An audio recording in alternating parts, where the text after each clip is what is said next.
Monday. Coming off Separation Saturday. Yeah. And guess what we have this weekend? Separation Saturday, part two. Part two. Someone left the fridge open. Who left the fridge open again? No, great weekend of football, man, including the NFL yesterday. Just absolute craziness, especially with what the Dolphins did. We're going to get into all of it. Going to start breaking down some of these weekend's games. I want to make sure that we show some love to some that I don't think the national media is going to give enough hype to, because there's some sneaky good games this weekend, including A&M and Arkansas. They'll talk about it, but two unranked teams. Very interested to see that one. We're taking live calls, 1-855-236-3228. It's 7:15 a.m. Central. Ready to go?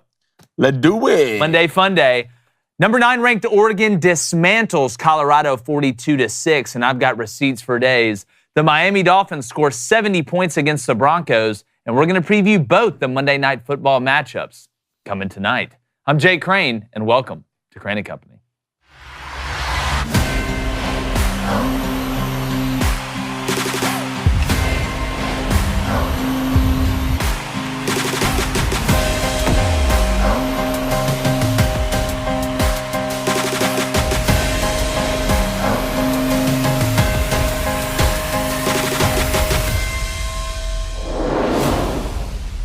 If there is one thing that I've learned so far in my 34 years on this planet, it's that Auburn's going to let me down. Oh, no, sorry, that's the wrong speech.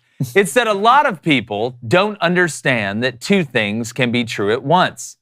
And when it comes to Colorado and Deion Sanders, that is overwhelmingly the case when people just take sides totally on opposite ends of the spectrum. Now, there have been two groups that have been created by the national sports media. One group is that you think Colorado in prime is the greatest team ever and the greatest thing that ever happened to college football. And the second group is that you hate him in Colorado because of some unfounded reason, whether it be racism or something stupid like that. But the truth is, there is a heavy middle ground that isn't nearly as toxic as either one of those sides. Now, yes, what Prime and Colorado have done so far has been very impressive. In fact, the Buffs have already really won in the regular season in the grand scheme of things this year. You've already hosted two of the biggest game day shows. It's been all over the media. You've gotten a ton of PR, and Colorado is now a very enticing program for big-time players to attend, and Prime has done a hell of a job. But also true is that Colorado is not an elite team. They still have a long way to go, and it's mainly up front. And that Deion Sanders is not the greatest coach to ever grace the earth. Still got a lot to prove. Now, we as a society have an awful problem of not being able to see the middle ground, and instead we just jump to one side so we can take to the social media battlefield.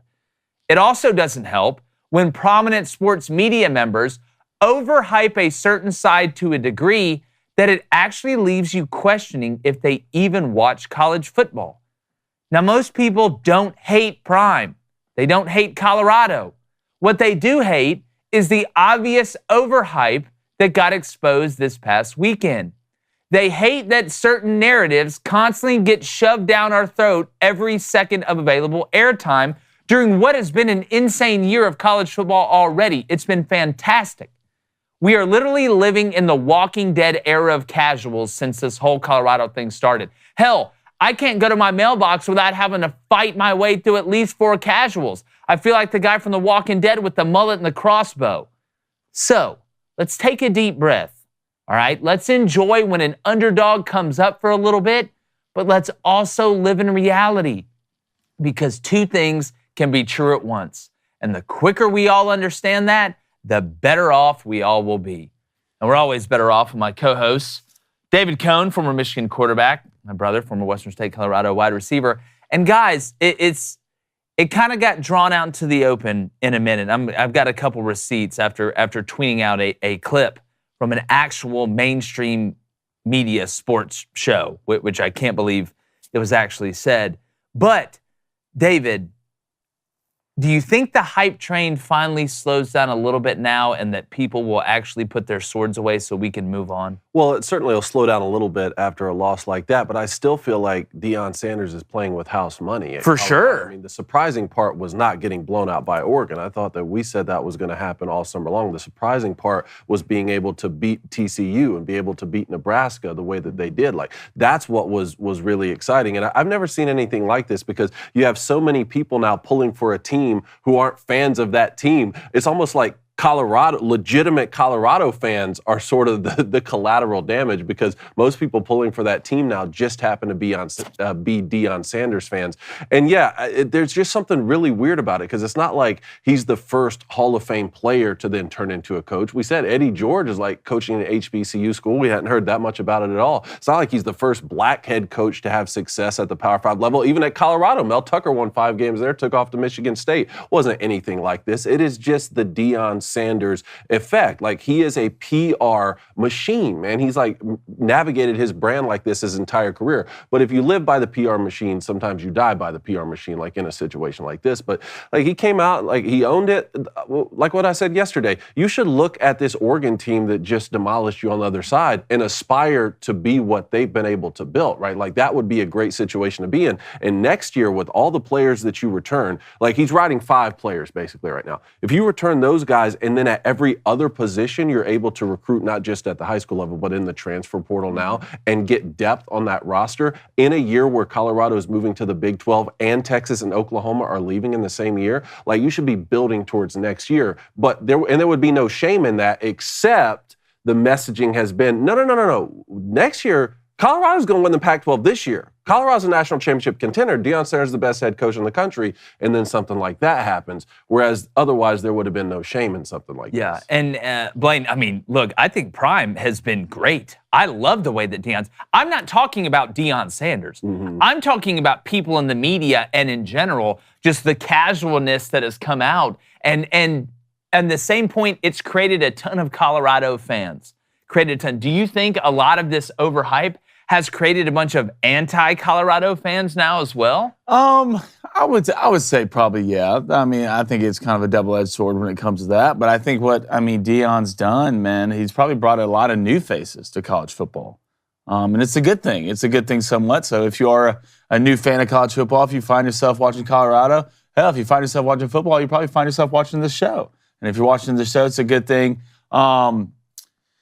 We've seen this before with coaches turning a program around, like Deion has. Hell, Willie Taggart did it. We've seen plenty of guys do it, but I've never seen Willie Fritz. Willie Fritz, excuse me. I've never seen a coach be able to just have so many mainstream things bleed into everything on a campus, right? Everything on Colorado now, when it comes to buying a coffee or going shopping or going to the campus store, everything's football. Everything's Deion. It's money, and he's building this program for what? The future. You already won, 3 games? Mm-hmm. You don't have to win another game and you'd be fine. Now, the messaging is going to be a little bit different when it's 4 weeks down the road and you've got your brains beaten in the last 4 weeks, which I think USC is probably going to do again this week. But what Deion has already prepared, like this it's a win. This is going to be a 6-course meal here. Yeah. All right. So you need to be here for the long haul. The apps might not be great early, but I promise you want to stay for the main course, and that'll probably be in a couple of years. But this is the thing that I wonder about. Next year, you're going to be better, of course. All right. But what happens when your son's gone at quarterback? All right. What happens when Travis Hunter's gone? I don't think he'll have a problem bringing in players to Colorado now. I mean, just quarterback-wise, you don't know. Like, you have your son's a first-rounder, right? Yeah. You never know. But you put a guy in the first round of the NFL draft, son or not, you're going to get somebody who's next up that wants to go play for him. Like, again, it's exactly the same recipe that Nick Saban's built at Alabama and Kirby Smart's built at Georgia. Not saying that Colorado's going to be them. Guys want to play in the NFL. The best pitch still to recruits is, and even guys in the portal, is that we can get you to the NFL to make the most money being the highest draft pick consistently. That's what we want. You put the spreadsheet in front. The NFL. NIL's great. That's a big part of it. Colorado's raised a bunch of money. But the best pitch is still, I can get you to the NFL because all the recruits, let alone the top ones, believe they're going to play in the NFL. And my point is not that it's great that it's brought a bunch of eyes to college football. That's fantastic. I want college football to be the most popular thing ever. I want football to be the most popular sport in the world. I've freely admitted that multiple times. But again, I am talking about the media members that have been overhyped and have diluted the water with these crazy expectations. And it really kind of, in one way, it's good because it kind of exposes some people that really don't know what they're talking about. And on that note, I'm going to go ahead and bring up some receipts real quick. Okay, I put out a clip of Greg Jennings, which I'm going to show you at the end, and just basically disagreed with him because he said Colorado, it's so disrespectful, they're a 21-point underdog. So, at mixtape_Wayne, after I put this out, said, thank you. Bo Nix has been trashed since Auburn. Turnover machine, boys. Y'all acting like Colorado can't move the ball at will. Well, I don't know who Will is, but I know who Bo Nix is, and he's probably top 3, top 4 in the Heisman right now, and lit Colorado up like a bonfire. Colorado didn't move the ball at all. They were lucky to score 6 at the end. So mixtape_Lil Wayne, why don't you casually take your casual ass out of this conversation? Give me the next one here. Sully, at IC Sully, said Texas Tech had Oregon shivering. But y'all want to ignore that because Oregon beat Portland State in Hawaii. Tell me you don't watch college football. Well, Sully, if I don't watch college football, then you're more blind than Helen Keller is because you saw what happened on Saturday. Please casually leave the room. Thank you. Next. Here we go. This is a great one. Javon Edmonds is a reporter for The Messenger, which has over 40,000 followers on Twitter. Says it's 2023. Is 2023 not the college football era, college football playoff era? I ask again, who's respected defensively in the Pac-12 other than Washington and Utah? My response is very simple. Right now, half the Pac-12 is ranked in the top 50 in total defense. Tell me you don't watch college football. The Pac-12 has totally transformed. So Javon Edmonds, why don't you make like Jim Edmonds, run out to center field and get the hell out of here? Next up, Gates like Isaiah. Says, I don't agree with the examples he used for the argument, but I agree with the argument the 21-point line seems too high. I like Oregon in the direction they're moving, but they almost lost to Texas Tech last week. So let's not act like the Ducks are this juggernaut. Right now, David, they're looking like the juggernaut so much, I think they're about to run through a wall with going head first. Well, it turns out the 21-point line was disrespectful. It was. To Oregon. To Oregon. Yeah. But no, this is good. And do you have the video that you brought up? Talking about Greg Jennings? Yeah. Oh, yeah, we got that, but I got to show you this last one. Okay. Let's bring up this last. This is what I was talking about getting split into the two groups. This is at LiveHard 541884. They defense is better than Oregon. This is a fact. We know the real reason this guy posted this.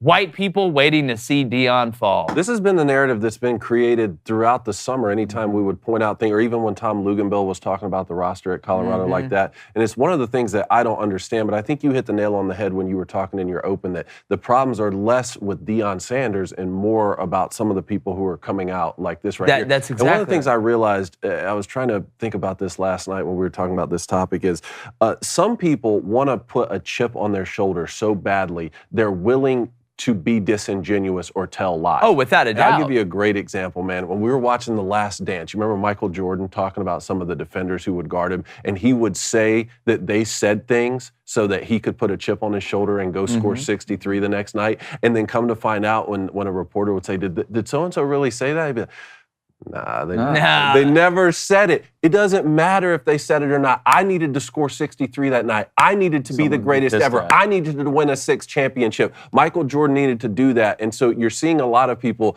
in situations that are not, winning championships say, you know what, so-and-so didn't say that about Deion Sanders or Colorado, and that's not how they feel, but I'm going to say that's how they feel about it because that puts a chip on my shoulder. That allows me to be an underdog. I've seen that more and more on social media, where it's the easiest place to do that because you're not face-to-face with someone. Oh, that's exactly right. And look, that person's obviously a stupid person. It's the same thing. I didn't even reply because he didn't deserve the time of day, but I want to be like, man, that's amazing because I picked Marcus Freeman and Notre Dame to go 11-1. So either I'm the worst racist of all time or you're an idiot.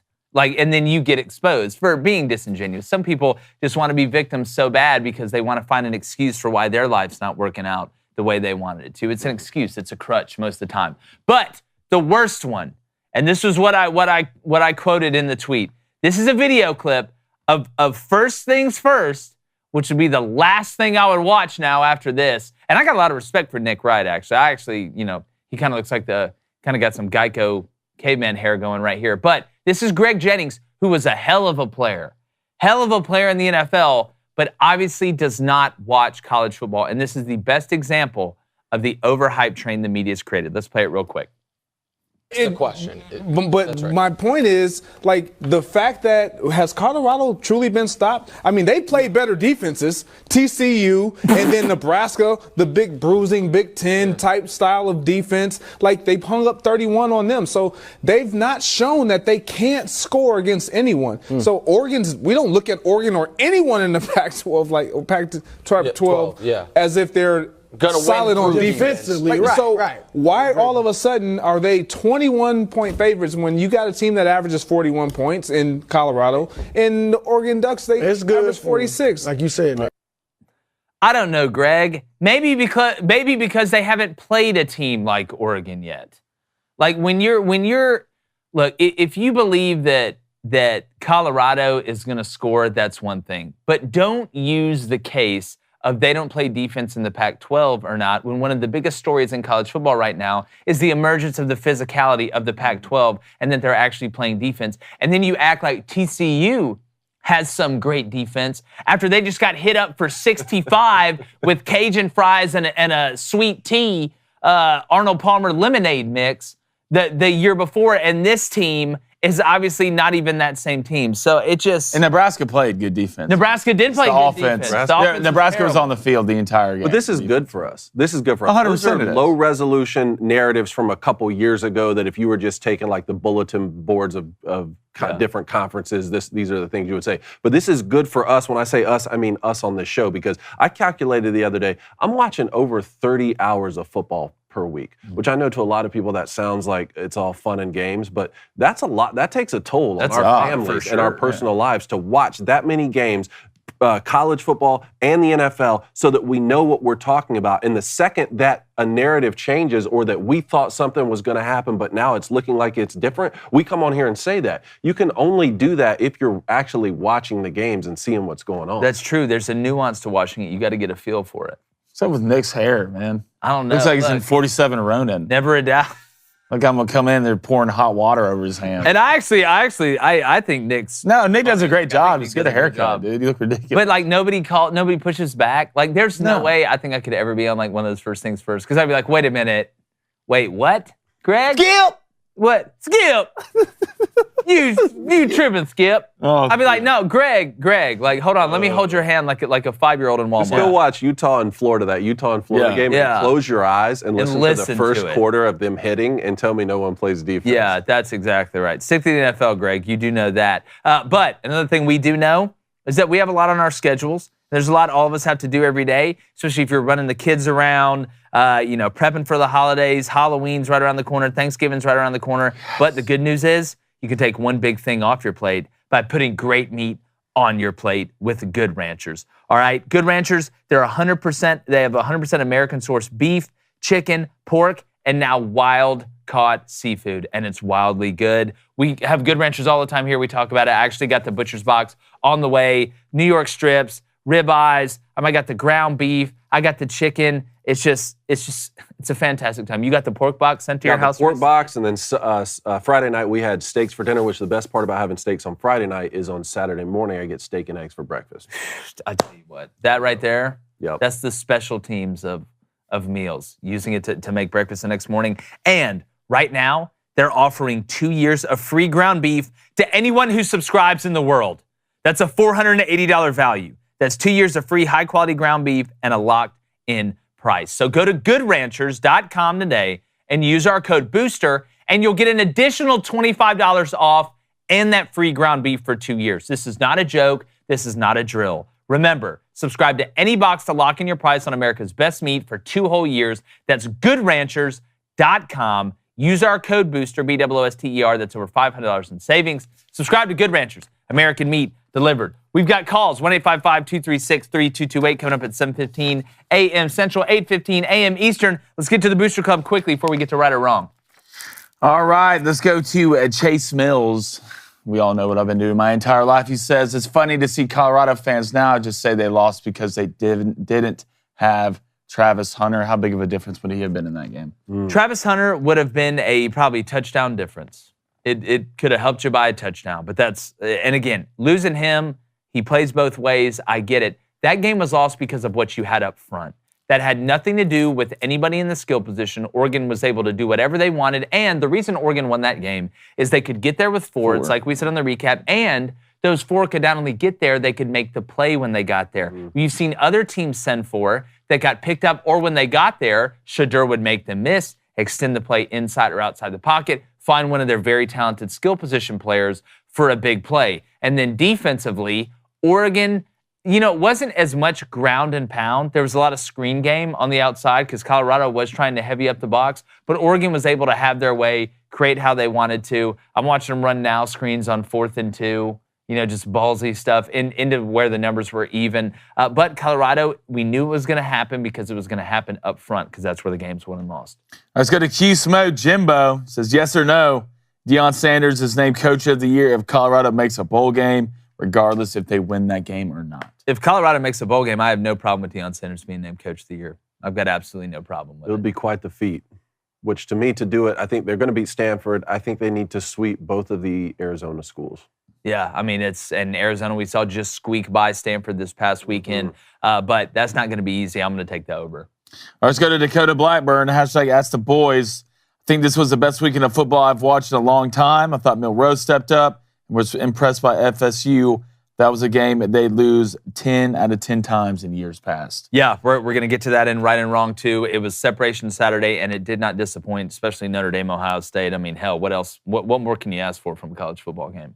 I was going to Q-Smo Jimbo with a $5 donation. Appreciate it, brother. He says, fun fact, Raheem Mostert and David Achane combined for over 90 points in fantasy football. Yeah, that was incredible. The Dolphins were absolutely incredible. If you watch the game, if you watch the show Sunday, trust me, I know I should have started A-Chain, the amount of messages I got. I mean, that's what makes fantasy so tough. A 50-piece? He dropped 55. That's insane. Did he really? Yep, dropped 55. I think Mustard dropped 45, had 4 touchdowns. Let's go to Chris Walton. He says, Deion wanted the attention, and now he's got it. They got exposed. And outside of Shed and Travis, they are absolute garbage. I like Weaver. I like the running back, too. The Horn Jr. kid's a good player. But, yeah, I mean, at the end of the day, if you're Colorado, I would take where you're at right now with the PR and stuff that you've gotten. I mean, it's already a win. This was going to happen. What happened to Colorado on Saturday was going to happen regardless if this wave of overhype had hit Colorado or not. So you might as well take advantage of the overhype the way that Colorado has. Again, it's already a win. All right, last one. All right, let's go to Aiden Loss. She says, currently at home watching the show with my breakfast. He wants to know, can Deion Sanders win 6 games this year? They can, but like Cone said, I mean, you're going to have to beat Stanford and probably sweep the Arizona schools because I don't see you beating Washington State. If you do that, that gets you to 6. Or if you lose one of those, you got to mess around and play spoiler to someone else and overperform. Because the rest of those teams, when we talk about Oregon State and Washington State and USC, and Washington's not on the schedule for them, so that's helpful. But Utah's the last game of the year. All those teams can play. It's going to be a fist fight. All right, let's get to right or wrong. David, this past weekend, let's start with wrong. Let's start with that. Where were you wrong this past week? I'll say with Kyle McCord and the Buckeyes. I really thought Notre Dame had a good shot at winning this game, and I thought that Kyle McCord would turn the football over, or if not, if Kyle McCord didn't turn the football over, it would be because the Buckeyes were so vanilla with him. But that didn't end up being the case. I mean, the kid was out there throwing lasers, man. He really was.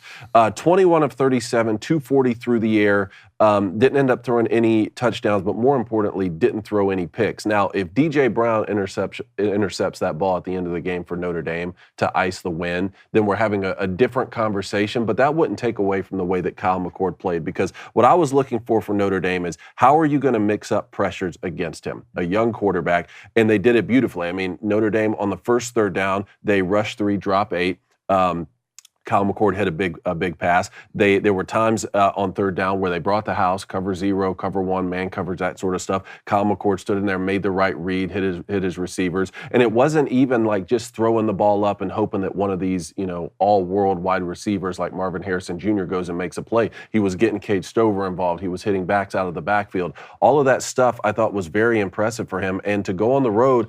Finding a way to win, finding a way to go beat a top 10 team, I think sets the Buckeyes up really well for the rest of the season. Yeah, I thought, especially the game going the pace that it did, which is exactly the way I thought Notre Dame wanted it. I thought at some point, and we talked about this, he would get greedy, right? We knew they were going to mix coverages. I thought he did a great job, like you said, navigating those coverages, but he took what the defense gave him. And not just for young quarterbacks, but inexperienced quarterbacks going into their first big game that want to prove, hey, I'm a big-time playmaker just like C.J. Stroud was. I'm a big-time playmaker just like Cardale Jones was, just like J.T. Barrett was. You try and force it.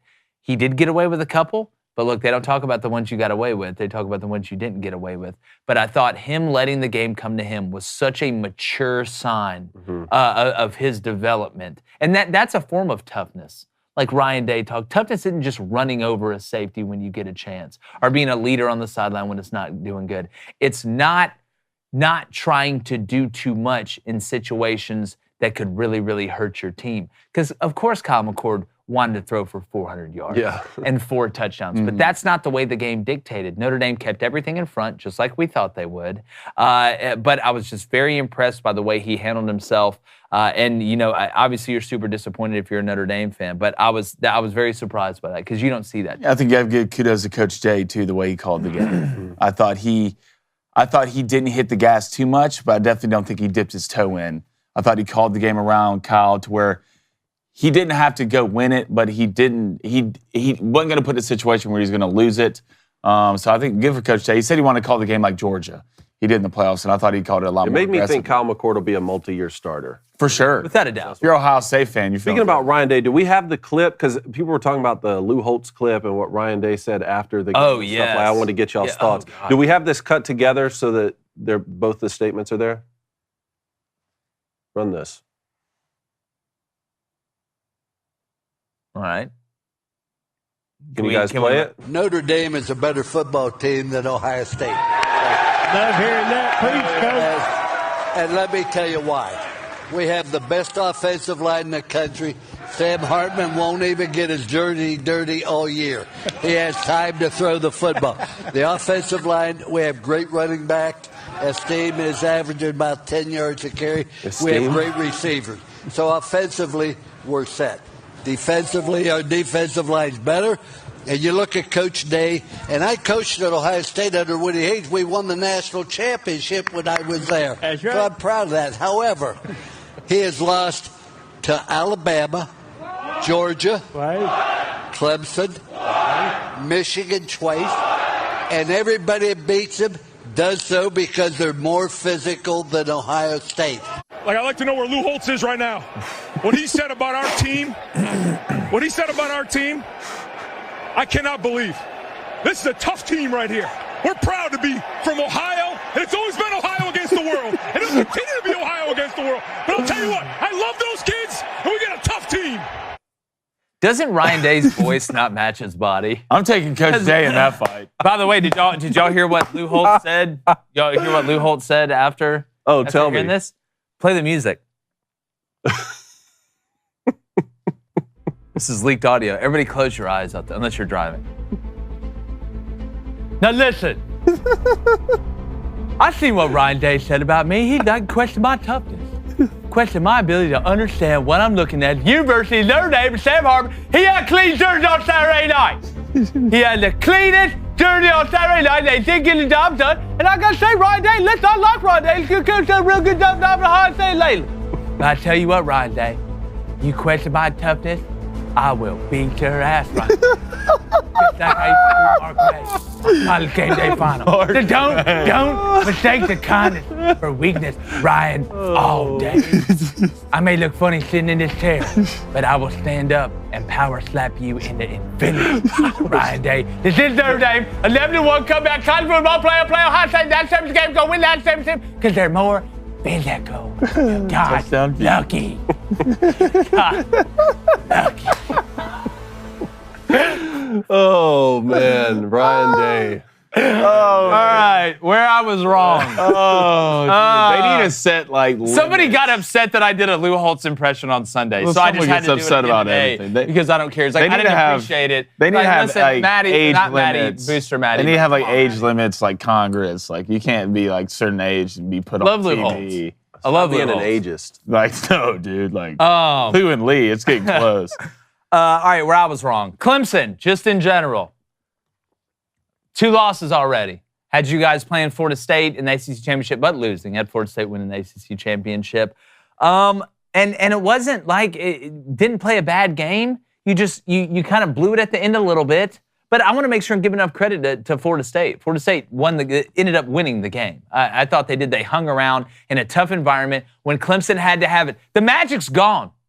The magic's gone in Clemson right now. It's just gone. So now you have 2 losses. They're both in conference. It's going to be tough with what North Carolina's doing. You're going to lose the tiebreaker if you tie with Duke and Florida State. I think this year, you know, I think you still got Miami left on the schedule, but I was wrong. I thought Clemson, with Garrett Riley bringing him in offensively, was going to be able to, you know, have some skill guys, Bo Collins and someone that could really step up. They just don't have the Cats really outside of Will Shipley. I thought they played about as good as they possibly could play on offense. I thought Cade Klubnik played about as good as he possibly could play, and you weren't able to get it done. But like I said, kudos to Florida State, but I was wrong about Clemson, boys. Yeah, it's gonna be an interesting year for Clemson to see how Dabo just manages this team because he Stop running down the hill. He might not believe in getting guys out of the transfer portal, but I think guys will believe in getting in the transfer portal. So we'll see how he reacts about that. The thing I was wrong about, I'm gonna go with the Miami Hurricanes.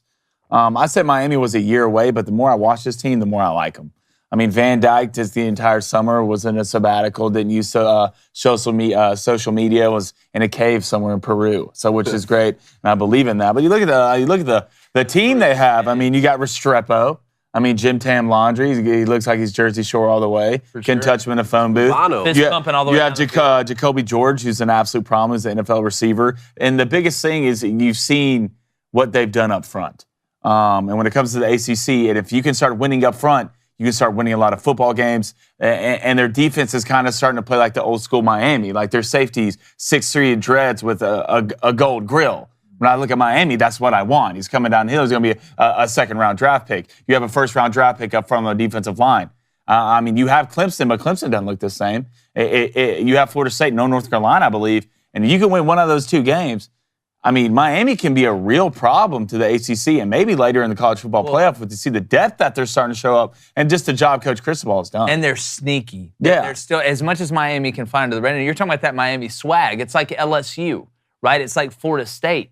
Some teams, when they get hot, that their swagger is huge. USC is another great example. Some brands just pop like that, right? They just absolutely pop, and Miami is one of those. But, David, where were you right about that? Washington State. Yeah. I really thought Washington State would put up a good fight against Oregon State. I took a money line, and they ended up winning that football game, and they were up the entire game. You know, I mean, they beat Oregon State at home. I really like this Washington State team. You've been talking about them all summer. Been talking about Cam Ward, 28 for 34, 404 yards passing, 4 touchdowns, no interceptions. Now, Washington State did give up 21 points in the fourth quarter, allowed Oregon State to come back a little bit, but they still won the football game. I think this was a fantastic game between 2 teams that we've been talking about are kind of left out to dry right now with all this conference realignment. And, you know, you had, I think, Coach Corso, you're talking about Coach Corso on game day, said something like, this is the Nobody watches bowl or something Coach like Dicker that. was pissed Which about Coach that. Dicker, I was glad Coach Dicker came out and put that statement out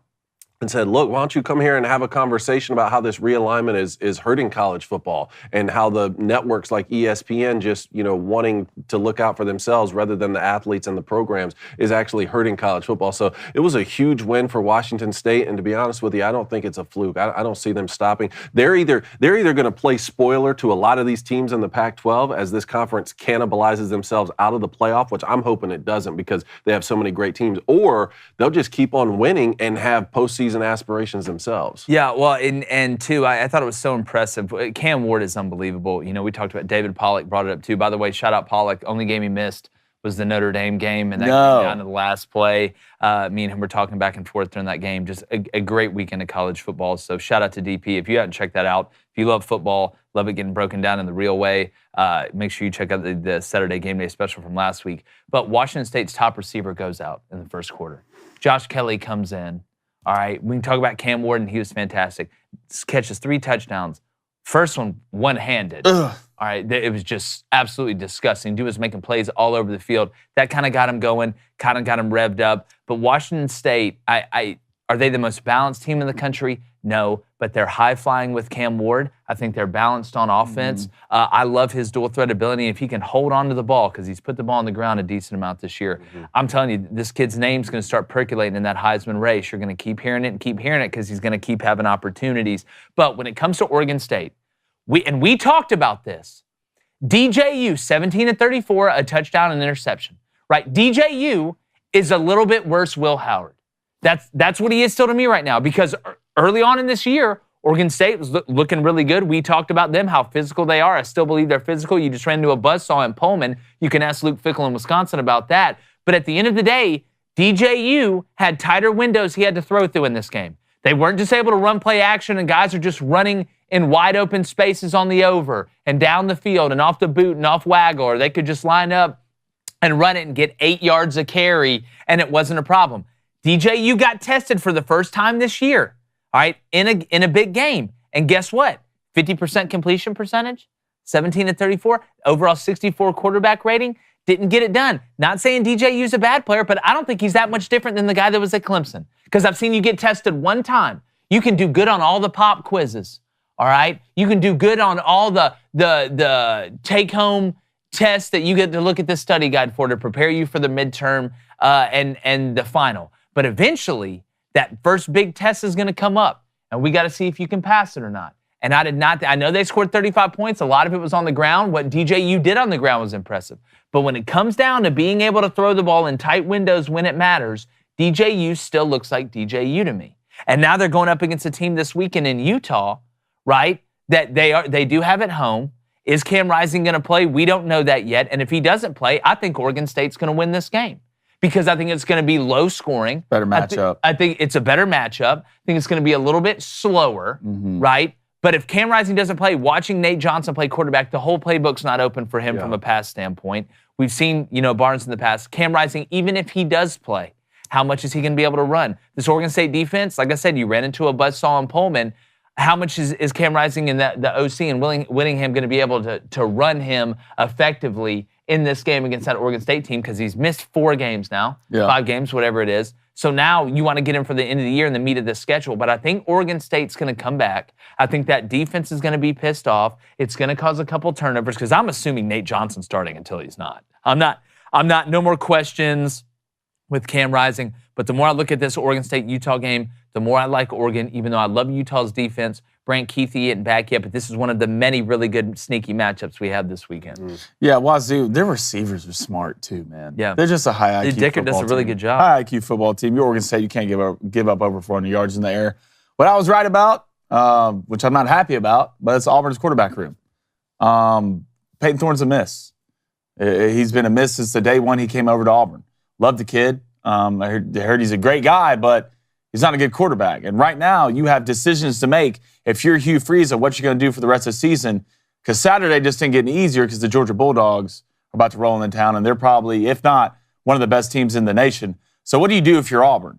Peyton Thorne looked scared the entire game against A&M, couldn't complete a pass. He threw a couple passes that blew my mind to the point where I can't believe he got a Division I scholarship. All right, do you put Robbie Ashford out there? Robbie Ashford's a running back. Robbie Ashford's a slot receiver. He's not a quarterback. Do you turn it into a triple option offense to where you basically just do that the entire game because you don't trust him throwing the ball? Or do you put Holden Garrier out there? I think you put Holden out there. From what I've seen already, he's a better thrower. He looks more comfortable in the pocket. He might be new. He might be a freshman. But he gives you the best chance and the best chance to win now. And throws the best ball. So if you're Hugh Freeze, you got decisions to make. Obviously, Peyton Thorne can't be the answer after what you just saw. Do you live and die with Robbie Ashford? You did it last year. You kind of know what the ceiling is with that. Or do you go down to your freshman to see what the future holds? I think you do that. This is something I didn't want to be right about. I knew when he was at Michigan State. So Auburn, quarterback room, it's a miss. And David, we talked about this yesterday, and obviously you played the position at one of the highest levels that you can in college football, so you know better than anybody. But I went back and rewatched the game yesterday before the NFL games came on. And first off, I do want to give credit to the Auburn defense for keeping that team in the game and hanging around. Are they perfect? No. But I thought they punched above their weight for a long time. Max Johnson came in after Wegman got hurt and kind of gave him a spark. But they were on the field the whole time, and you kind of lose faith in the offense. Here's what I saw when I watched Auburn's offense. There was multiple problems they were having. But when you go back and look at it, they had guys that were open, whether that be in the check down, whether that be in the middle of the field, whether that be down the field. They don't have the best receivers on the outfield, on the outside, but they had guys that were open. What I saw from Peyton Thorne, all right, and the offensive line I thought was okay. I don't think they were awful. Peyton Thorne looked to me, because this is a game of anticipation. You can't wait until people are running wide open to just throw the ball every time. You're not going to have that much time. You've got to be able to get to your second read. If you can't get to your second read and they're either bringing pressure from one side and you throw the check down to that side, or you throw the check down and hope the back can make one miss and you get in 2nd and 7. What I saw, and Blaine, you said it, and listen, I'm not here to make friends. I'm here to tell you what I really saw. He looked scared to me. He looked scared. You were, and you heard some of the coaches talking about in the press conference, the quarterback looked distracted at the rush. To me, I'll translate that for you. You were staring at the rush because your ass was scared to death. And it's unacceptable. I don't know how you can ever trust a guy to play quarterback that's going to go out there like that has experience. Because to me, the difference in a quarterback that'll stand in there and say, you know what, y'all are going to come hit me, you're going to come hit me. But I'm going to stand in here and deliver this ball so we give our guys a chance. And then you have guys that catch the snap, look up real quick, and then do this. I call it the Jimmy G. The please don't touch me. Please just don't hit me too hard. Sacking yourself. You're protecting yourself. Because what you'll find is if you get that ball out quick to the check down, it slows down the pass rush a little bit. Maybe it gives you a little bit of a better chance in the run game because you have some balance. But you can't sit there. This isn't a game, and you know this, where you just wait. Okay, now he's open. I'm going to throw it. It's anticipatory throws. But if you're not even giving yourself a chance, if you're looking to either escape or just tuck and get folded, I counted, I think it was 67% of the plays. It was one look and go down. David, there's a play where they're bringing a nickel pressure. And the back releases and the back is right. Just scot-free, wide open, dump the check down. No, I'm scared. I'm going to get hit. And listen, like Blaine said, Peyton Thorne's probably a great guy. Probably a guy you'd want to take your daughter out to eat or something like that. But I guess you know where you don't want him? In the pocket playing quarterback. You can't trust him. Now, do you go Robbie Ashford and start going up tempo? You're already running basically a version of the triple option with the RPO. He doesn't throw it good. But I think you have to have some sort of package there where you're either going warp speed and using them and moving the pocket around and throwing sprint outs and things like that, or you have to put Holden Gariner in there. And if you do that RPO game, the quarterback's not going to be able to run it. So now you're more of a pro-style offense with an RPO-style identity, which I don't know exactly how well that works. I saw it with Jarrett Stidham. Jarrett was a really good player, but nobody respected that zone read, and you really couldn't operate that offense as efficiently. That's why Auburn didn't win a championship. But I don't think you can put Peyton Thorne back in there because, for lack of a better term, oh boy was scared. He was Papa Doc at the end of 8 Mile. We found out he went to Cranbrook, and I hate to say that because when you come in there and talk about accountability and toughness and we all need to do this and do that, then you go out there and you fold up like a cheap IKEA tent. I can never trust you again because I'd rather have a guy that'll stand in there and you know what? Y'all going to have to drag me off this SOB before I sit here and fold and get us in 2nd and 16. And everything wasn't his fault, but a lot of those plays were because guys were open if you go back and watch the film. I mean, average 4 yards a carry, you have 140 yards rushing. I mean, I thought the running game was there to help Peyton Thorne. There was a point. He still had that outcome. Jarquez Hunter was averaging 8 yards a carry at one point. Yep. Couldn't throw the ball. But where I was right, Bama over Ole Miss. Not that Alabama was going to win, but the way they won it. I didn't trust Ole Miss up front with what I saw against Tulane, but I do want to give credit to Alabama defensively. I thought they tackled well. I thought they got after Jackson Dart well. You saw a couple busts early in coverage, and then they ran 2-man down in the red zone.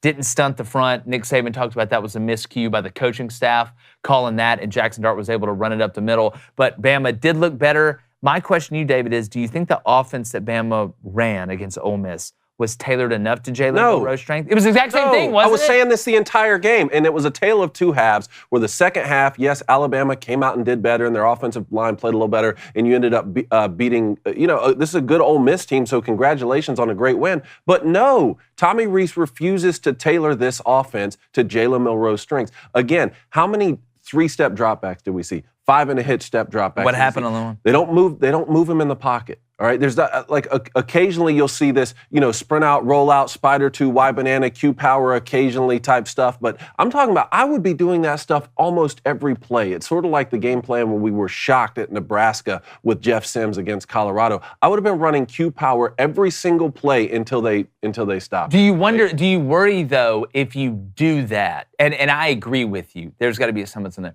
Do you worry if Alabama does that? They risk Milroe getting hurt, and now you know that nobody behind them. You can't play like that. I agree. You can't play like that when you're in a dogfight against Ole Miss at home and you've already lost a game this year.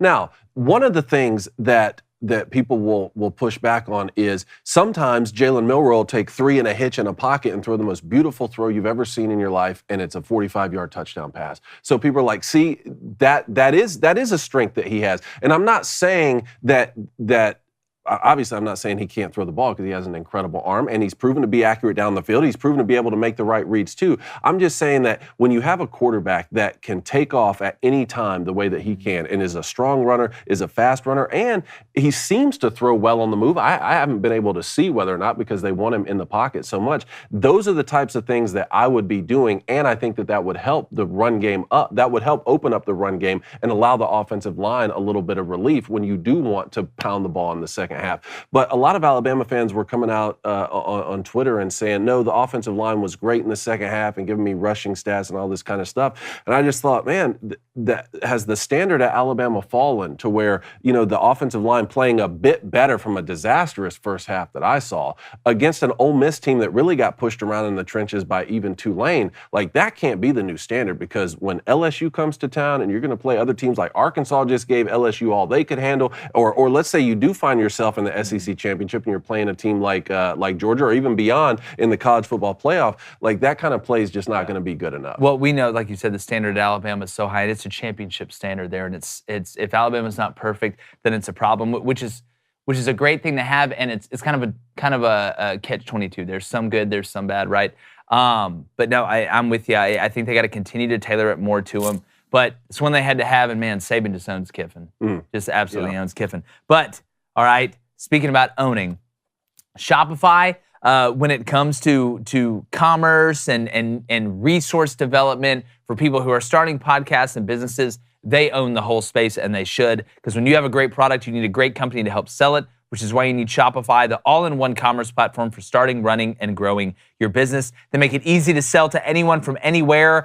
They have incredible resources and tools. They customize your online store to your brand, helps you discover new customers, build relationships that create die-hard fans, and Shopify helps you manage the inventory, track payments, and view real-time business insights from a single dashboard. And when you hear the magical Shopify sound, the Shopify guess what? sound? Hold on.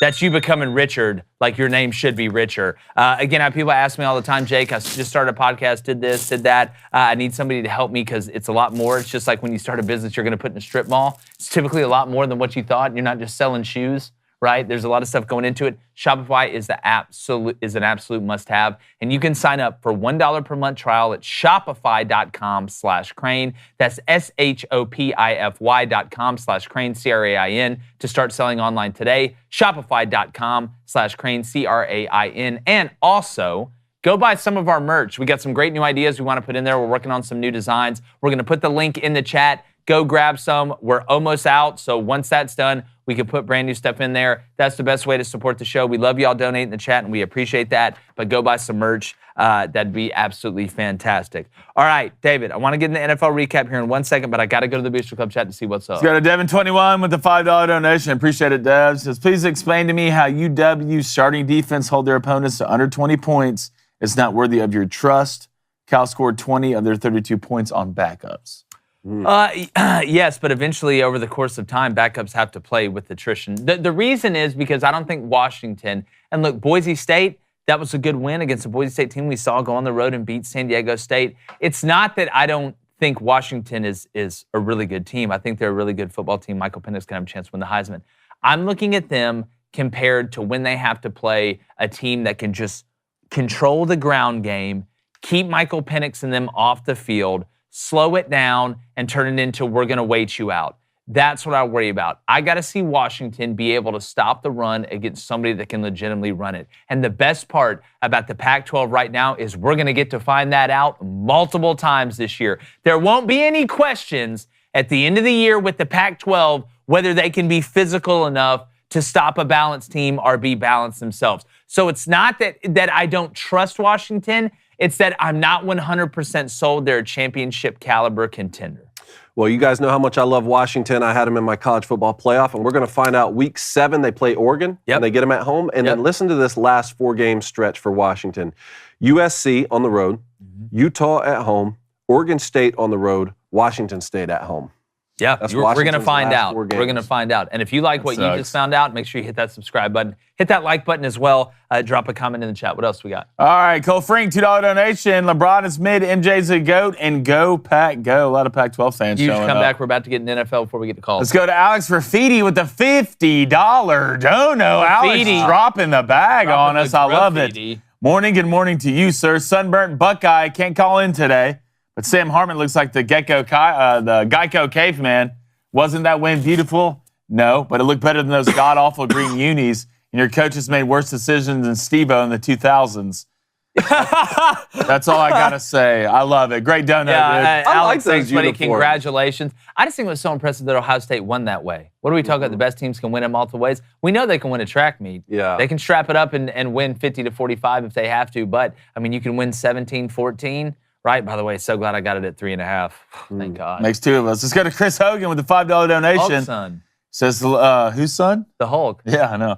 Longhorns playing great. Is that a great distraction from the Panthers? College football playoff or not? It's nice to see us finally play all 4 quarters well. Not even 5 a.m. here, by the way. Chris, appreciate you getting up with us, man. Texas looked really good against Baylor. When did the questions about Dave Aranda start coming? Like you got UCF this week on the road. It's not a walk in the park. All right, one more. All right, let's go to Charles Dossett, $5 donation. Appreciate it, Charles. So Colorado needs a line, a few more years of building a team for prime time. Yeah, for sure. Shoot, watch what he does in the portal. You don't think he's about to go get guys in the portal that can fix them up front? And guys want to go play at Colorado.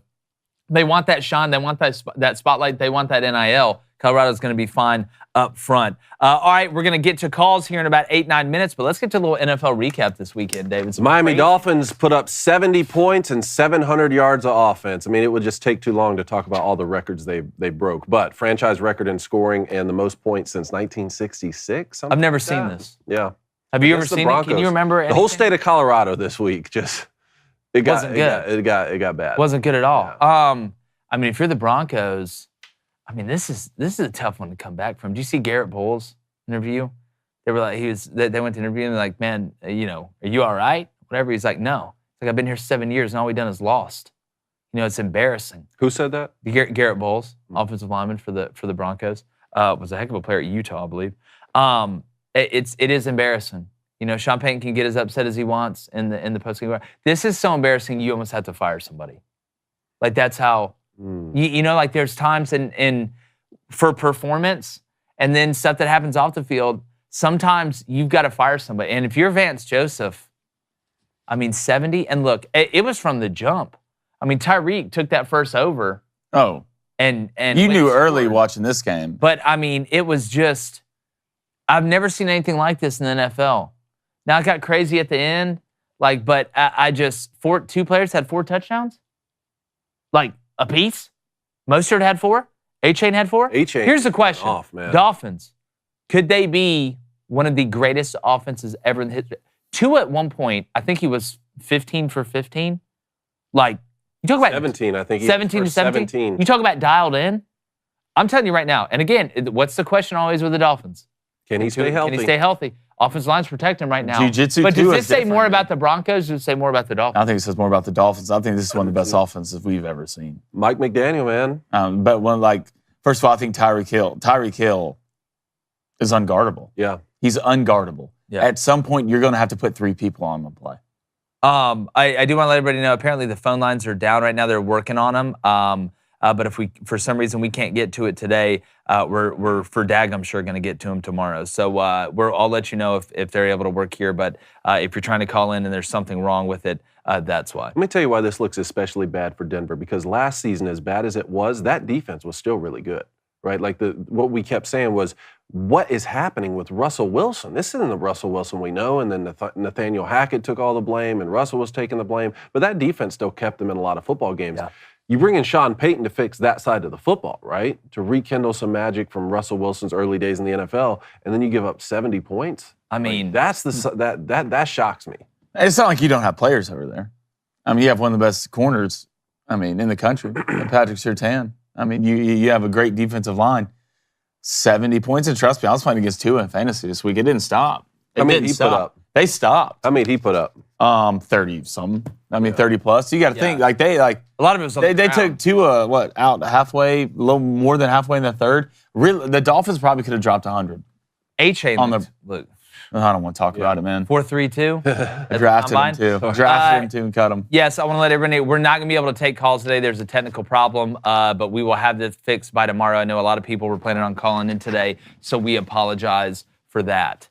Who broke it? Yeah. Which caller came in so hot? Who just gave up 70 to the Dolphins? Damn it, Lou. Which caller came in so hot on the phone line that it broke the line? Yeah, but you know who does come through? Our friends over at Cinch. They do. All right. We know it's tailgating season. All right, I went out, grilled some this weekend while I was going back and forth watching the game, threw some brats on the grill, right? Mix it with a little bit of onions, some brown mustard. Dude, I'm telling you, it's really tough to beat that. But guess what? The propane, I went out there to go turn it on, and it was out there because I use Cinch. But imagine if you had all the boys over. Huge tailgate weekend, Separation Saturday. Oh, hey, I'm an Ole Miss fan. Can we finally beat Bama on the road? I don't know, but we're going to have some great food that's grilled on the grill. And then you go to turn on the propane tank, and there's nothing in there. All right, if you don't know, Cinch is a propane grill tank home delivery service. They deliver propane tanks right to your door on your schedule, and it doesn't require any long-term commitment or subscription. You don't have to get a refill. You don't have to go to the store. Plus, delivery is completely contactless. You don't even have to be there. They can just drop it off, right? Speaking about dropping bombs, all right, at the end of the day, we know that the propane tank delivery service, it's the move, and that's Cinch. So go to cinch.com, CYNCH.com, or download the Cinch app and use our promo code BOOSTER, BOOSTER, to get your first tank exchange for just $10. That's a hell of a deal. CYNCH.com, promo code BOOSTER, BOOSTER. This is a limited time offer, so you must live within the service Cinch area to redeem it. Visit cinch.com/offer for details. Do not forget to use that promo code. We're going to stick to the chat here in a minute because the phone lines are down, but Coney, what else we got in the league? All right, the Green Bay Packers. I'll tell you what, you were right about one thing. You said this is going to be the game Jordan Love, finally gets exposed a little bit, going to struggle against the Saints, and that's how it was for 3 quarters. And then all of a sudden, 18 unanswered point Packers come back to beat the Saints 18-17.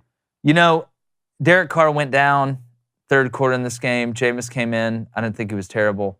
I was really let down by the Saints defense. A defense that I'd gassed up a lot. You'd had Jordan Love figured out the whole day, right? We know that the Packers are a little bit beat up. You had all the momentum. You're up 3 scores. I question some of the special teams stuff that's going on with the Saints right now. But regardless, you're up 17-0 at halftime. You got to be able to put some points up on the board in the second half. And I would always want my strength to be the one that it's dependent on at the end. Mm-hmm. And I thought Matt LaFleur going for 2. I was sitting there. I agreed with the announcers. You're down 17, or you're down 17-3. You're in the fourth quarter. You score a touchdown to make it 17-9. You think you'd kick the extra point and be down 7, right? No. Apparently analytics or, Jonah Hill, whatever, says go for 2. They went for 2. They got it. Now, I had the Saints plus 1.5 on the show bet. Thank God. Wow.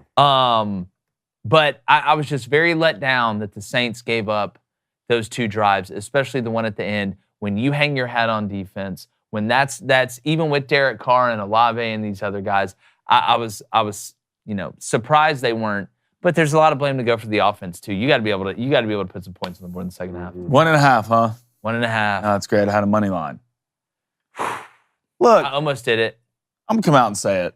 Derek Carr's not that good. He's not that good. I mean, He's just mediocre. I mean, you went from a mid quarterback to another mid quarterback. Is what you did. You scored 10 points. The Saints took a punt back. Yeah, Shaheed. You scored 10 points. Flying. I don't blame anything on the defense. You scored 10 points. Yeah, I'm not blaming it all on the defense, but at the end of the day, I would much rather say, okay, gun to my head, the Saints need to win. Do you want the offense to have to go 80 yards and scoring a drive, or do you want the defense to have to stop them from going 70 yards and scoring a touchdown? I am putting the Saints defense on the field. God, if I have to keep watching the Saints offense, I'm going to put a gun to my head. It's that bad. Can't run the ball. Derek Carr looks like he's in a roller coaster every time he gets in there and they're going down. He's terrified to death. Well, the offensive line's not very good. It's hard to blame Derek Carr all the time when the offensive line is awful. I don't think it's awful. I think it's okay. He had a better offensive line than the Raiders and did a little bit better. I mean, Derek Carr, you brought Derek Carr to be the what? The difference.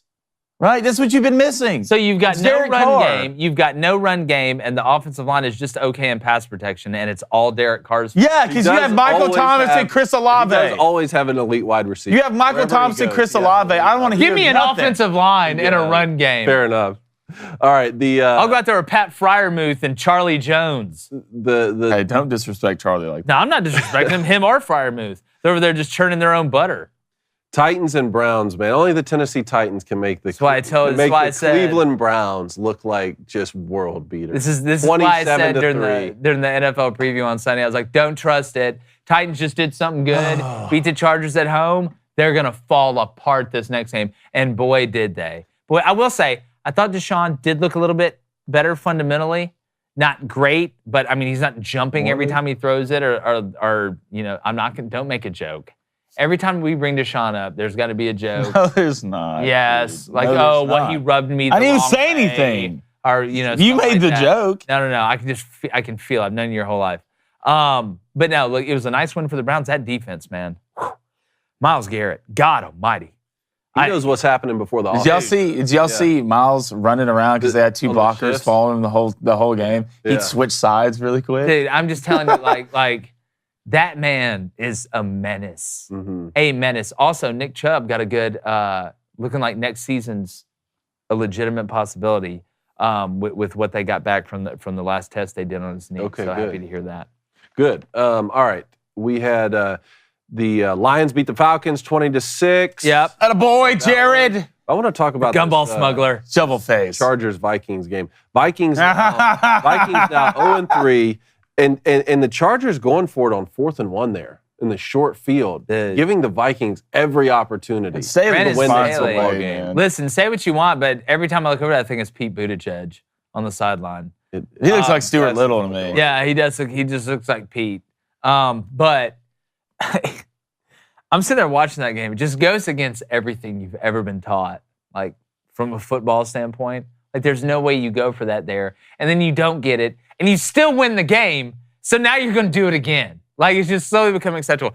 I feel so bad for Kirk Cousins, man. I feel so bad. All this man does is throw for like 400 yards and 3 touchdowns and lose. Like at some point, like when he's rich though. New York, yeah. But wife still shops at TJ Maxx. Shout out. When's he going to the Jets? Let's go and get it done. Let's go and get it done. Get him over there. You're gonna kill him. Get him over there. Get him to the Jets. Garrett Wilson may kill. But Zach if Aaron Wilson Rodgers comes back, is this just a 1-year thing for Kirk?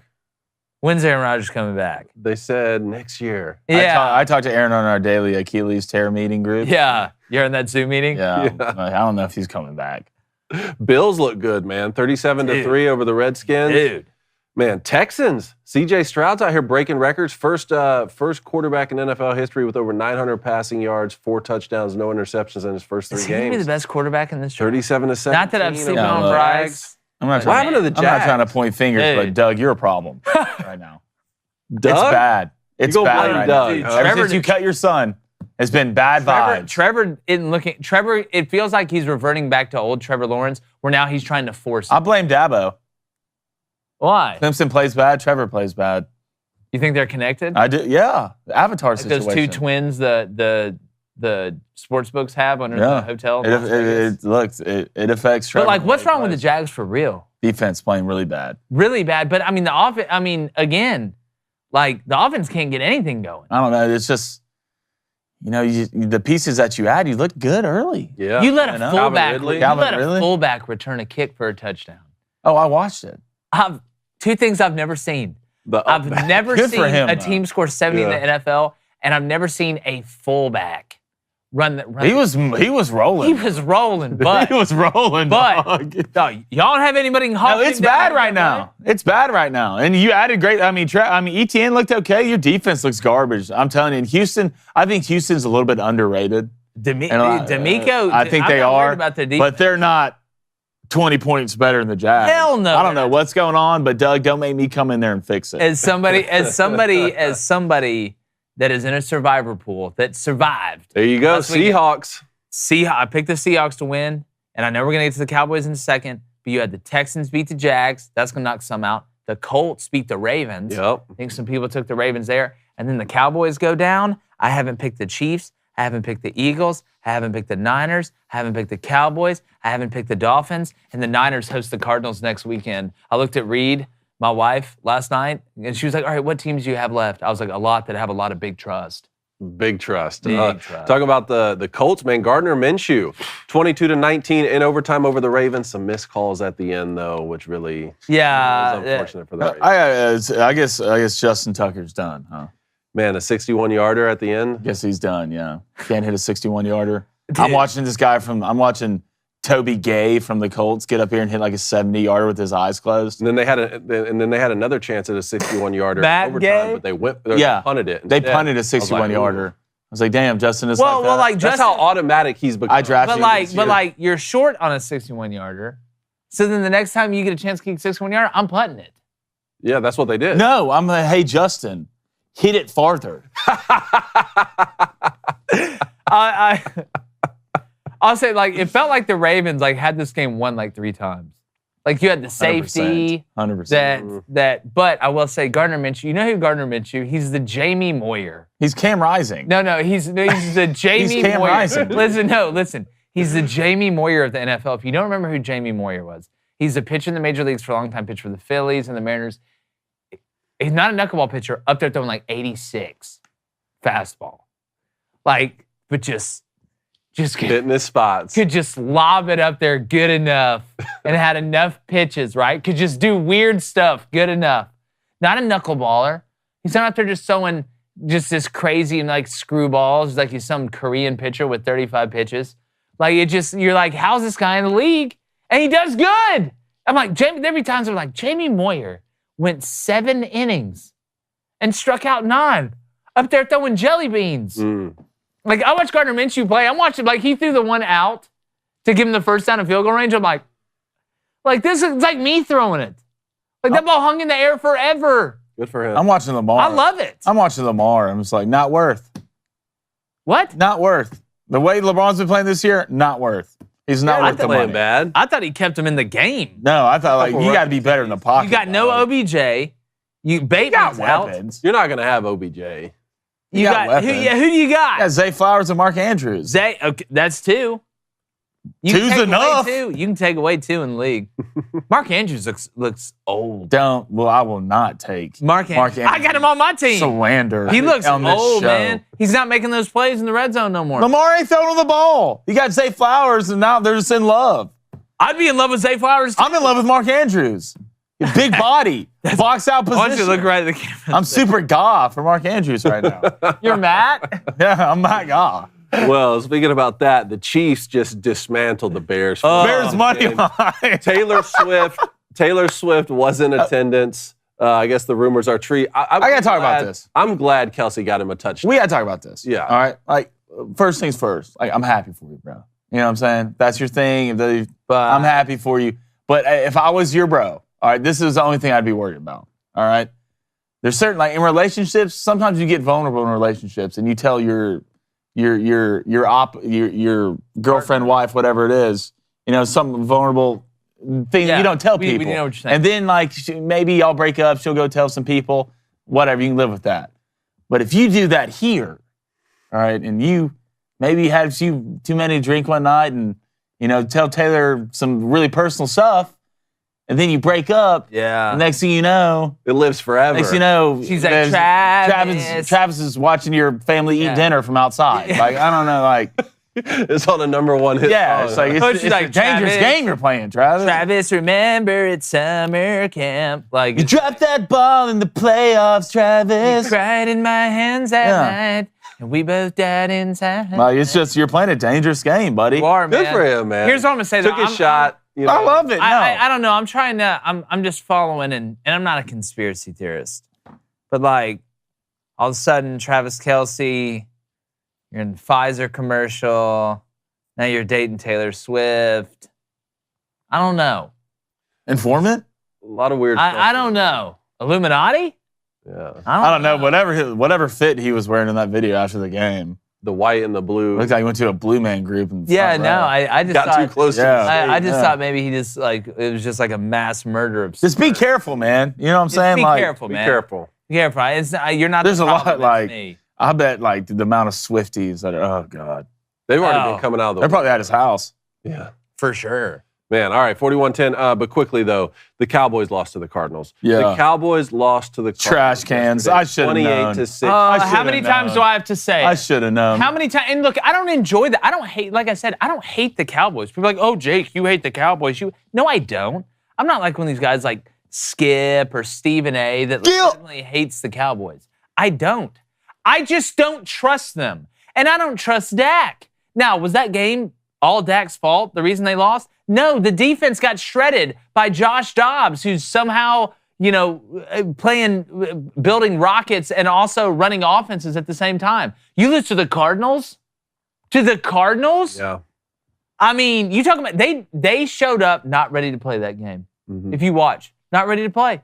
And the NFL, you can't do that, regardless of how bad you think the team is. But I want to make sure there's going to be a lot of people that are talking about the Cowboys today, and they deserve that. But we better for sure give the Cardinals some credit. Yeah. They showed up. They were able to run the ball. Yeah. Play action was good. You hit big plays. Rondale Moore was absolutely when Apollo Ono just put the speed skates on and just left them. Woo, woo, woo, woo, gone. Defense stepped up when they had to. Special teams stepped up when they had to. Banged a 61-yarder, I think it was, something like that. Halftime. But I tell you what, man, kudos to the Cardinals. Kudos to Jonathan Gannon. I agree. But the Cowboys, they are who I thought they were. Shun the non-believers. And I thought the Cowboys were going to come back and win that game in the second half. Like the I was gonna Giants make a did? joke. Yeah, like the Giants. I was going to make a joke about, them tanking in the second half so they get a top pick. But when you saw the ownership come down after the game and give the game ball to Coach Gannon, I mean, they took a lot of pride in that win. And look, good for them, man, because they're not a great football team right now. But they up on the Giants at halftime, beat the Cowboys now. I think that they're putting some pieces in play, especially if they were to get a long-term answer at quarterback, which I still don't think is Kyler Murray. Maybe they do. We'll see. And he's not even back yet, and you're out here beating the Cowboys. So it's a good win for them. Yeah, it's great for Josh Dobbs, too. One of the good ones. Didn't y'all watch that Raiders-Steelers game? Yeah. Watch a little bit. Had Devontae Adams on my fantasy. Steelers. What is Josh McDaniels doing at the end of that game? I don't know. What are you doing? It's 4th and 4. Yeah. You're on like the 8. You're down 23-15. And you Go. kick a field goal Yeah, go for it. with 2 minutes 5 left. doesn't help you. There's not a 5-point play.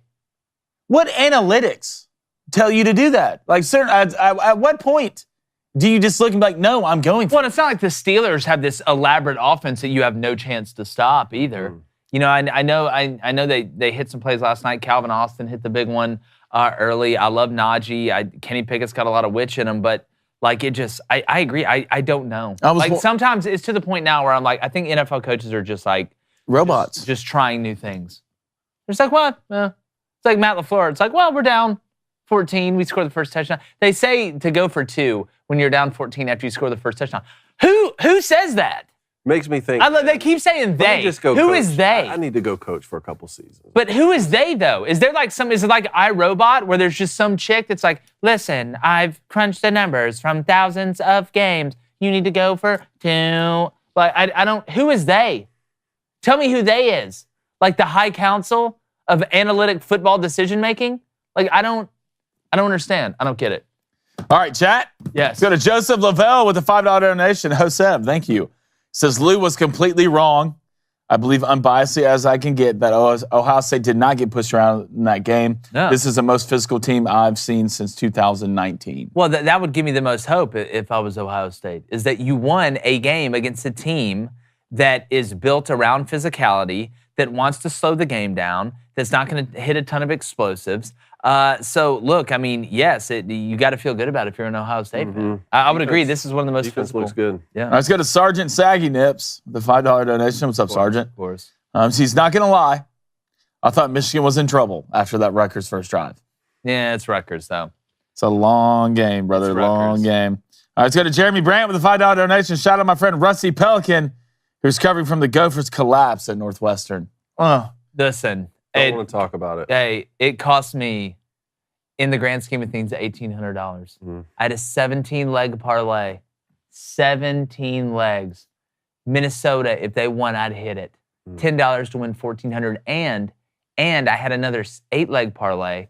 You can check this in the DraftKings group, that I had Ohio State to win in, and they won at the last second, and if Minnesota won, I'd have won $380 in that one. So, again, Minnesota, I'll never forgive you. I hope nothing good happens for your football team. Again, and PJ Fleck, why don't you row that boat off a damn waterfall, dog? That's the way I feel it. I thought if you start a cult, it's supposed to work. That's what I thought. All this psychology you're doing. Really against Northwestern? Oh, my God. Their coach got fired because they were turning the lights off with mass dry humping each other. You can't keep a 31-10 lead in the fourth quarter. You know what that makes you? I can't say it on this show, but you know. You really saw the team chemistry come out from Northwestern in this game. Let's go to Chris Walton with a $2 donation. If I were you, take the 6 points or lay out Jimbo. Chris, I don't know what we're talking about. 6.5 on Arkansas. We're going to get to Sharps 6.5. early in the week. Oh, Arkansas is a 6.5-point underdog. Neutral site in Arlington. All right, one more. I want to get to this Oregon State. Let's go to Ryan Gade with a $5 donation. Hashtag Smack Talk Monday. Texas Tech fans listen to Taylor Swift. Damn, bars. Dude, tell him being let down. Dude, Neil Brown, West Virginia. We back? Country road. We back? I've been let down by Texas Tech. Also, we will have the phones fixed for tomorrow. We know a lot of y'all wanted to call in today, but the phone lines are down. So make sure you call in tomorrow. We have them open every day. I know that is somewhat contradictory because they're down today. But David talked a little bit about Oregon State and Utah. How about this for a Friday night matchup? Utah undefeated goes to Corvallis. Friday night to Oregon State. How you boys feel about this one? I don't know if Cam Rising. Is Cam Rising playing? He warms up. He takes the pads off. He goes to street clothes for game time. Well, it's like I said earlier. I'm going to assume that Nate Johnson is starting for Utah until I see Cam Rising hop off the Black Pearl and run out on the field. Okay. And play. And if that happens, I like Oregon State in this game. I do too. I'll tell you right now, I will take Oregon State at home in this game, coming off a loss, one in which defensively they struggled, going up against a quarterback that we know is a true runner, that is still an elite runner, does put the ball on the ground too much, all right? It happens with young guys, but he struggles to throw. I like Oregon State in this game. Here's the question. We know Utah's defense is overtly physical. We know Oregon State, regardless of what happened at Washington State, Cam Ward, Josh Kelly, shout out to those guys, but we know Oregon State does have a good defense, right? Or at least to this point, we still believe that.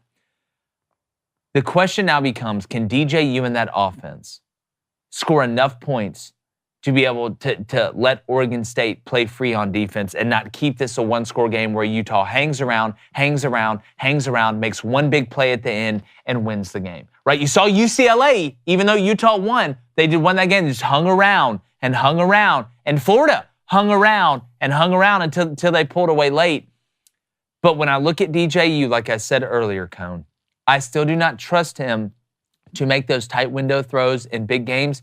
But in this one, if Utah can't score because their backup quarterback's in, I think it's going to be a lot of pound the run on early downs, play action, easy throws, take a shot every now and then, waggles, boots, and quarterback design run. Well, I think he is going to have to throw the ball at times. I know Oregon State here is averaging 224 yards per game on the ground, but Utah is averaging giving up 51 yards on the ground. Utah gave up 11 points against Florida. Utah gave up 13 points against Baylor. That's the most they've given up this season, and 7 points against UCLA. I mean, we've talked about it ad nauseum. We know how good that defense is. I just wonder, is Cam Rising going to play? And even if he does, this was a question I was asking you last week, is there going to be any rust at all if he comes back immediately? Like, does he struggle in the first half coming back from injury? Is he slow to get going? I don't think so. I think Cam Rising struggles better than what you already have.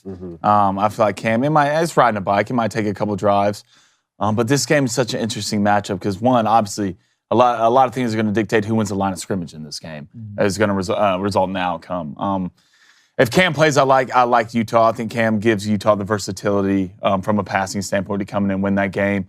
But if not, I think it's going to be a lot closer. But the one thing I will not doubt, I promise you this, is a Kyle Whittingham coach team that's not going to be in this game late, even without Cam Rising. They're so well coached from an identity standpoint. You always see Utah in these games. I still don't believe in DJU. He has done a little things better. At Oregon State, from a passing standpoint, I do believe he looks more calm and comfortable in the pocket. But Utah's just, there's something about Utah, they're just different. What's that DNA? Everybody's It's their physical. culture. Everyone's will be surprised about how physical you are in the Pac-12. Wow, it's crazy. Until you go play Utah, who's physical year in, year out. It's nothing new to them. So if Cam Rising plays, I like Utah in this game. I like Utah to cover. If not, I'll have to see the spread. If Utah's a dog. It's -1. So are they a dog? It's basically a pick 'em. Last time I checked, it was a pick 'em, maybe minus. And this game is now, where? In Oregon State. It's in Corvallis. Here's the thing with Cam Rising. If he does come back, I'm not as much worried about rust, and there probably will be some of that, right? But I'm worried about how much of that game plan are they like, Cam, you cannot run as much. One of Cam Rising's best strengths is his improvisation outside of the pocket when he's running, and then when he does take off and run. And Cam Rising isn't one of these guys that slides. Cam Rising dives for first downs. He has that physical, gritty style of play. Well, now that you had the knee injury, if you take that away from Cam Rising, yes, he's a good passer, but you're taking away what his biggest strength is to me. If you try and turn Cam Rising into a caged animal in the pocket and domesticate him as a quarterback, I don't think he can operate at the same efficiency level that he has been. So if you're Oregon State, as a defensive guy, I'm always worried about quarterbacks that can move. Yeah. And then people say, oh, that's obvious. But it's not just moving to run and scramble. And I talked about this with Jordan Travis. One of the biggest steps that I think he took forward was that now he scrambles with his eyes downfield looking to throw and then run. Because when the play breaks down, that's when you're the most vulnerable because things aren't happening in front of you the way that you're used to seeing them, and it becomes kind of an etch-a-sketch situation. So if Cam Rising is told, Cam, you cannot take off, you cannot run like you used to as much, and you take away that from him, isn't that like telling a good shooter, but he's really a slasher at the end of the day? Hey, you can't drive as much, you got to pull up and shoot the mid-range? Right now, DraftKings has the line -3 Oregon State. So it's moved up. It's moved up since +3 morning. Utah. The money line for Utah would be +120. The over/under is 45.5. I'm taking the under all day. I'm taking the under all day, I'm smashing the under. But also, David, like, did you see the line movement on UCLA and Utah the minute ago? Cam Rising was supposed to play, went all the way from -3.5 up to -6. All of a sudden, Cam Rising's not playing, dropped to -3.5 like that. And we're not going to find out. Like if he does play, No, we're not going to find out. no. Kickoff. Why would you ever give that information? No, I would never give that away. we're not going to have any more information on that, I believe. No, but look, I'm taking Oregon State right now the way I look. If you're a Cam, you just got. I don't think you completely take out the running element. You just got to choose your moments, right? Well, that's what I'm choose saying. Your spots a lot. It's no more. It's no more just take off on a whim. But That's a problem, though, because now if so. you say, all right, I'm gonna throw the ball away, you go from 2nd and 6 to 2nd and 10. Like that, it's not just about the 30-yard scrambles or the touchdown scrambles for 9 yards. Cam Rising keeps an offense on schedule because he can turn a bad play or a no play into a 4-yard gain, and that is worth its weight in gold to me. So that's the difference the way I see it. All right. It should be a hell of a game. Yeah, it's going to be a great one. We want to know what you think in the comments too. Tell us who you got right now, Oregon State or Utah. All right, let's go to Joseph Lavelle with a $5 donation. Joseph, Jose, appreciate it. Says the Texans taking C.J. Stroud and Will Anderson in the draft will end up being the best move in years. Both look like they will end up being elite talent. Will Anderson blocked a field goal yesterday. Yeah, he did. Look good. Let's go to Jake's Extra Strong Cologne, $2 donation. He says, do the Vikings tank for Caleb Williams? No, can't do it. They just feel like they're too good to. They're lose too. that many They got games. too much talent. You look They at got what the too much Bears, talent. like the Bears are as bad as it gets. Like, how are you going to out? Justin The Jefferson. Bears have no hope. How are you Justin going to Jefferson, get out. tank that? No, like it's like I can't look at Justin Jefferson and these guys and be like, we're gonna tank it. There's no. Justin Jefferson, get out. Get out. Every elite receiver has to leave that place. Stephon Diggs. Left. You're never going to win. You're just never going to win there. I wouldn't be surprised to see Justin Jefferson at the Patriots for not too long. At the Patriots? Patriots? Yeah. What are they going to win? They've won a lot more than what the Vikings have. You're in a better position right now with the Vikings, I think. I mean, isn't Mac Jones like 0-19 against teams that woke up and ate breakfast? I thought Mac Jones was young Kirk Cousins to you. Yeah. He is. Okay, so why would why you would go you go there? I'm just saying what Justin's going to do. I think the Patriots are going to throw the absolute bag at him. That's never been their style. Bill Belichick's going to go get some white kid from Northern Illinois. Ronald Smitherman. Let's go to 2R3, not good as one. $5 donation. He says, Matt Moscotus did warn us that the Saints are not what they seem. Manufactured 10-0. What about got Moscona talking about LSU and Arkansas? That game ended up being tight. Yeah. So Jeremy already got that. Let's go to, we got all the donations. Let's go to Texas said, CJ Stroud continues to develop. The Texans go all in like the 49ers in the offseason to get an SB before Stroud's rookie contract runs out. Wouldn't surprise me. Wouldn't surprise me at all. And you got a young coach you feel good about? Yeah, let's go to Max Irwin. He wants to know, best win of the year, was it Ohio State over Notre Dame, FSU over LSU, or Texas over Bama? Can you say that again? Best win of the year. Ohio State over Notre Dame, FSU over LSU, or Texas over Bama? I mean, I think right now, if it's got to be Ohio State over Notre Dame. Right? Yeah, I don't disagree with that. I will say Texas over Bama from a larger perspective, just with Steve Sarkisian going back to a place I get like that. Tuscaloosa. Is there a wrong answer here? Nick Saban, you were the OC there, just from like a magnitude standpoint. But in terms of like more playoff implications, I thought, I think it was the Buckeyes. Yeah, well now, I mean, if you're Ohio State, look, Penn State, after watching them again offensively, I just don't trust them. Can't hit explosive plays. Penn State, yeah. So if you're Ohio State, I'm looking around saying who?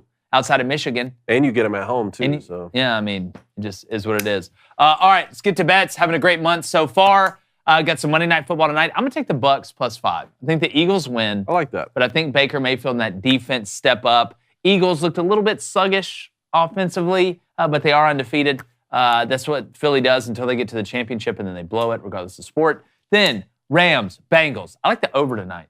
I like the over. Is Joe Burrow going to play? Who knows? Saying he's questionable. Even without that, I love what the Rams are doing with Nakua. I love what they're doing with Tutu Atwell. The running back, the Williams kid, is very talented. And Matt Stafford looks like young Matt Stafford out there just throwing it from more angles in a geometry class. So give me the Rams, Bengals, over 43.5. And I kind of like the Rams tonight. It smells kind of like 27-21. Bengals need to be on high alert, man.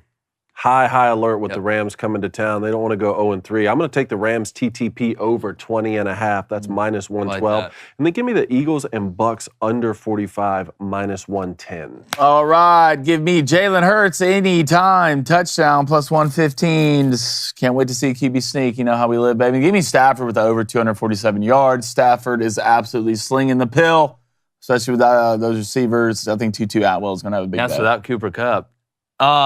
Ace, he's going to take the Rams money line +105, and he's going to hop on with me at the Buccaneers +5 -112. All right, chat. All right, let's go to Devin21 with the $5 donation. Thank you, Dev. Reference to laying out Jimbo was talking about Jimbo being on the field when Asante was running back to fumble. How's that not a penalty? How was that not a penalty? Wow. How's that not a penalty? But you know what? Here's the thing. Guy goes, here's the question. If Jimbo would have accidentally bumped him and went out of bounds, to me, you got to call it a touchdown. If he bumps him... If he bumped the guy that was returning and there was nobody there, and there's a clear path, right? We hear that term, clear path, right? Or clear recovery. If Jimbo did bump out of bounds, you got to call it a touchdown. Which, by the way, Auburn fans, the ones that are panicking, I tried to tell y'all this before the week started. Some of y'all are just panicking. Like, just unbelievable. Saying? Oh, my God, it's over. Hugh Freeze isn't the right guy. Some people are comparing Game 4 of Hugh Freeze's tenure to Brian Harsin last year in year 3. For losing, it's like some people really don't understand how this works. They really don't understand how this works. Look, the quarterback, they missed on the quarterback in the portal. I'll be the first one to tell you that. But look at recruiting. That's why I said during the A&M game, you should flip up your computer, look at Auburn's commitment list, and that'll make you feel better. The optics of it was just so bad. The offense played so bad from the quarterback position, and it was multiple things, but mainly at the QB position. You just missed. you just missed. Yeah, what kind of warmed my heart was watching Texas A&M play bad. Yeah. Well, I mean, It's kind of that Texas A&M won. Helps me sleep at night. Let's go to Jimbo wants to know, should I start Nakua or Kylan Williams at flex tonight in fantasy football? Nakua, man. I agree. All right, let's get to the poll. Who's the best team in the NFL right now? Eagles, 49ers, Chiefs, Dolphins. 49ers. 41%. 49ers, there's 4 choices. 38%. All right. Eagles, 11%. Chiefs, 12%. A lot of people are just sleeping on the Chiefs. Dolphins, 32%. 49ers, 44%. Smart. Booster Club, smart. We appreciate you guys. Sorry the phone lines were down. That's going to be fixed by tomorrow. Make sure you hit that subscribe button, hit that like button, turn those notifications on. Got great Monday Night Football tonight. 2 games. We're heading toward another great weekend of college football. Let us know in the comments, what do you think is the best game coming up this weekend? Watch out for that A&M Arkansas game. It could be sneaky. And like the chances of Peyton Thorne getting to his second read, we're going. Gone.